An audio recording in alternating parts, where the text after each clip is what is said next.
Eccole le oltre 6.000 donne che hanno partecipato alla Treviso in Rosa, un fiume colorato ed allegro che ha invaso la città, mamme, nonne, bambine, anche piccole, spinte con il passeggino, tutte insieme nel nome della solidarietà. La grande manifestazione organizzata da Treviso Atletica, Corri Treviso e con la partecipazione della LILT ha permesso l'acquisto di un nuovo pulmino attrezzato per il trasporto malati. Hanno coinvolto la LILT sin dall'inizio, hanno capito l'importanza di diffondere il messaggio della prevenzione, corretti stili di vita, diagnosi precoce.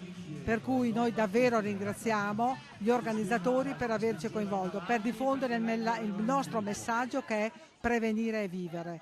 La conoscenza aiuta. Iscrizioni record in questa edizione, 17.543, anche se la pioggia ha scoraggiato molti partecipanti. Abbiamo invitato tutte quelle che non potevano venire a vestirsi comunque di rosa, perché il loro contributo è fortissimo, manca la loro presenza, però vi assicuro che l'energia che hanno espresso chi c'era è stata comunque fortissima. Una grande festa è riuscita grazie a loro, le donne. Le donne sono coraggiose, quando hanno un obiettivo lo perseguono con determinazione, quindi davvero un grazie speciale, e devo dire anche un grazie ai nostri volontari presenti sul territorio, che sono 760 volontari. Piazza Burchiellati si è trasformata in una grande palestra dove le donne si sono riscaldate a tempo di musica.